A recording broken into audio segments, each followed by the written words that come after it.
आज हम पहले इतिहास की पुस्तक में अध्याय 5 का अध्ययन करेंगे। इसराइल का जेठा तो रूबेन था, परंतु उसने जो अपने पिता के बिछोने को अशुद्ध किया, इस कारण जेठे का अधिकार इसराइल के पुत्र यूसुफ के पुत्रों को दिया गया। वंशावली जेठे के अधिकार के अनुसार नहीं ठहरी। यद्यपि यहूदा अपने भाइयों पर प्रबल हो गया और प्रधान उसके वंश से हुआ, परंतु जेठे का अधिकार यूसुफ का था। इसराइल के जेठे पुत्र रूबेन के पुत्र ये हुए, अर्थात हनोक, पल्लू, हेस्रोन और कर्मी। योएल का पुत्र शमाया, शमाया का गोग, गोग का शिमी, शिमी का मिका, मिका का राया, राया का बाल और बाल का पुत्र बेरा। इसको अशुर का राजा तिलगत पिलनेसेर बंदी बनाकर ले गया। वह रूबेनियों का प्रधान था। उसके भाइयों की वंशावली के लिखते समय वे अपने अपने कुल के अनुसार ये ठहरे, अर्थात मुख्य तो यीएल, फिर जकरिया और अजाज का पुत्र बेला, जो शेमा का पोता और योएल का परपोता था। वह अरोएर में और नबो और बालमोन तक रहता था। पूर्व की ओर वह उस जंगल की सीमा तक रहा जो परात महानद तक पहुंचाता है, क्योंकि उनके पशु गिलाद देश में बढ़ गए थे। शाऊल के दिनों में उन्होंने हगरियों से युद्ध किया और हगरी उनके हाथ से मारे गए। तब वे गिलाद के संपूर्ण पूर्वी भाग में अपने डेरों में रहने लगे। गादी उनके सामने सल्का तक बाशान देश में रहते थे, अर्थात मुख्य तो योएल और दूसरा शापाम, फिर याने और शापात, ये बाशान में रहते थे।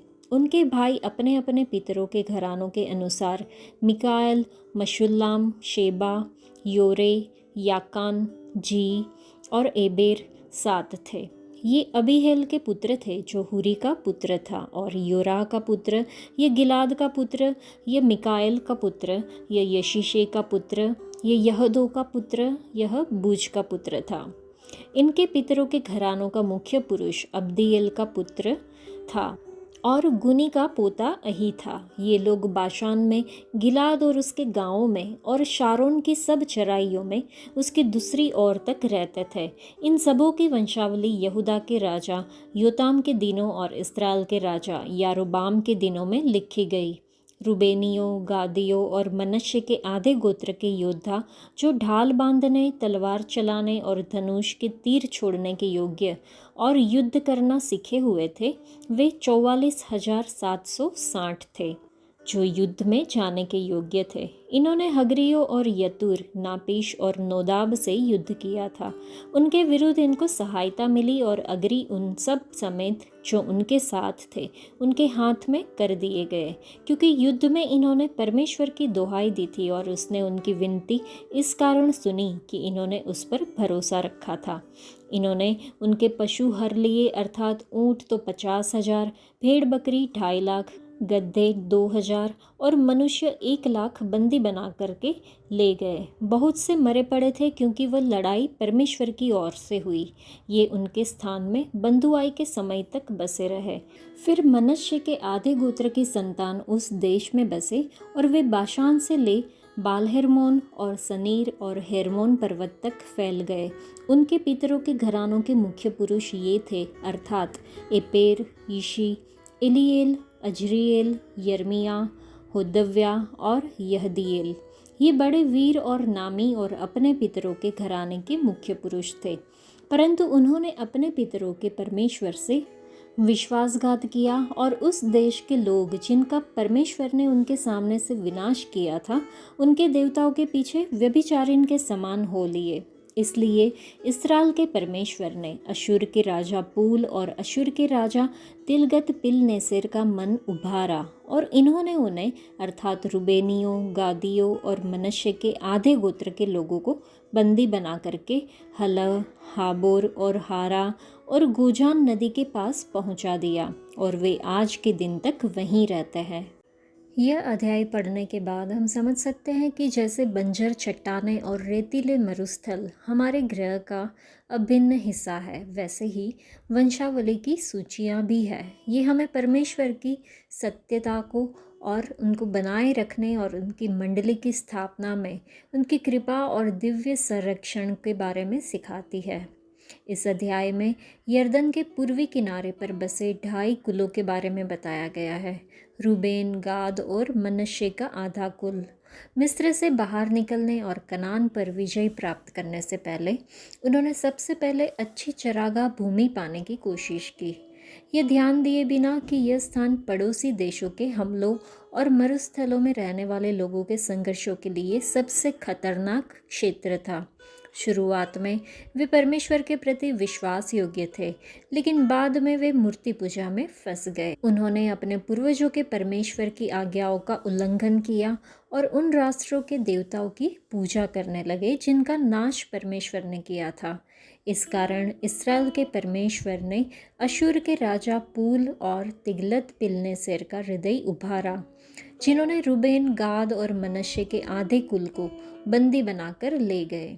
शाऊल के समय में रूबेन और गाद के लोगों ने हागरियों और अन्य जातियों के साथ युद्ध किया। जब वे परमेश्वर में विश्वास रखते थे तो वे युद्ध जीतते थे। मनश्शे के आधे कुल के लोग साहसी और परमेश्वर भक्त थे, लेकिन बाद के दिनों में वे देश के लोगों के देवताओं की ओर आकर्षित होने लगे और कमजोर पड़ गए। सामूहिक धर्म त्याग के कारण उन्हें अशूर में निर्वासित कर दिया गया। जब हम परमेश्वर में अपने विश्वास में आत्मसंतुष्ट हो जाते हैं तो हम भी इसी जाल में फंस सकते हैं। जब हम समय के साथ ये समझ खो देते हैं कि अपने जीवन की हर बात के लिए हम वास्तव में कितने अधिक उस पर निर्भर हैं, जब हम उस पर कम और अपनी शक्ति और संसाधनों पर अधिक भरोसा करना शुरू कर देते हैं, तब हम अपने विनाश के लिए झूठे देवताओं से अपने हृदय की खाली जगह को भरने लगते हैं।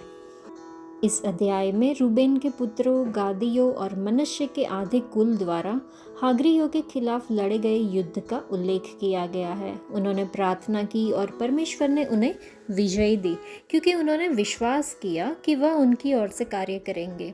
ये प्रार्थना के द्वारा परिस्थितियों को बदलने का एक और स्पष्ट उदाहरण है, जो हमें बार बार पुराने और नए नियम में देखने को मिलता है।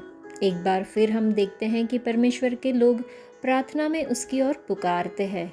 उनके युद्ध के बीच परमेश्वर ने उनकी सहायता के लिए उनकी पुकार सुनी और उन्हें उत्तर दिया। प्रार्थना में सामर्थ्य है। पूरे शास्त्र में यह एक बार बार सामने आने वाला विषय है। परमेश्वर चाहते हैं कि उनके लोग उन्हें पुकारे और वह सहायता के लिए उनकी पुकार सुनते भी हैं। इस पृथ्वी पर सबसे शक्तिशाली लोग वे हैं जिन्होंने प्रार्थना करना सीख लिया है। ऐसे लोग नहीं जो केवल प्रार्थना में विश्वास करते हैं या प्रार्थना के बारे में बात करते हैं, बल्कि वे जो प्रार्थना के लिए समय निकालते हैं। प्रार्थना स्वर्ग के साथ पवित्र संवाद है, जो परमेश्वर की उपस्थिति के लिए उचित वातावरण तैयार करती है। और शैतान की सांप जैसी चाल यही है कि वह इस संवाद को रोकने या उसमें बाधा डालने का प्रयास करे। हमारा सबसे बड़ा हथियार प्रार्थना है। प्रार्थना पृथ्वी पर वह सामर्थ्य है जो स्वर्ग की सामर्थ्य को हिला देती है। यदि हमारी प्रार्थना का कम प्रभाव हो रहा है तो हमें खुद से पूछने की आवश्यकता है कि क्या मैं परमेश्वर पर ध्यान केंद्रित कर रहा हूँ या अपनी समस्या पर। क्या मैंने उसके पीछे विश्वास योग्य कामों को याद रखा है या मैं उनकी हमारे लिए चिंता पर संदेह कर रहा हूँ। क्या परमेश्वर मेरी एकमात्र आशा है या मैं अपनी स्थिति को खुद सुधारने की कोशिश कर रहा हूँ। हम अभी किस परिस्थिति का सामना कर रहे हैं जो अंतहीन युद्ध जैसा प्रतीत होता है। यही वह क्षण है जब परमेश्वर हमें पूरी मजबूती से खड़े रहने के लिए बुलाते हैं। यही वह क्षण है जब हमें उन पर भरोसा रखने के लिए कहते हैं। उनकी आवाज़ के प्रति अपने दिल को कोमल बनाए रखें, भले ही स्थिति और बिगड़ती हुई लगे, स्थिर बने रहे। परमेश्वर को पुकारे, शांति से भरोसा रखे, अपने कदम दृढ़ता से जमाए रखे। युद्ध चाहे जो भी हो, ये हमारा नहीं बल्कि उनका है, और जब विजय मिलेगी तो उनके नाम को पूर्ण महिमा भी मिलेगी। रूबेन, गाद और मनश्शे के लोगों ने 44,000 से अधिक सैनिकों की सेना को हागरियों के खिलाफ खड़ा किया, लेकिन ये पर्याप्त नहीं था। ऐसा प्रतीत होता है कि शत्रु सेना बड़ी और शक्तिशाली थी, क्योंकि यहूदी युद्ध के दौरान परमेश्वर से मदद के लिए प्रार्थना करने लगे। वे रोए क्योंकि वे समझ गए थे कि अपनी शक्ति से वे शत्रु को पराजित नहीं कर सकते। उन्हें इस युद्ध में हस्तक्षेप करने के लिए परमेश्वर की आवश्यकता थी, इसलिए उन्होंने परमेश्वर को पुकारा और उस पर भरोसा किया, और बदले में परमेश्वर ने उन्हें हाग्रियों को हराने में मदद की। आसान लगता है ना? जब हम कठिनाइयों में हो तो परमेश्वर से प्रार्थना करें और वह हमें शत्रु से बचा लेंगे। यदि आप यीशु मसीह में विश्वास रखते हैं तो इस बात को समझें, आप उसे और अन्य देवताओं दोनों को एक साथ नहीं मान सकते। पवित्र शास्त्र बाइबल का सख्ती से पालन करें, चाहे इसका अर्थ परिवार या समाज के विरुद्ध खड़ा होना ही क्यों न हो। तब जब आप प्रार्थना करोगे, प्रभु यीशु मसीह उत्तर देंगे। आज के लिए इतना ही। परमेश्वर आप सबको आशीष दे। धन्यवाद।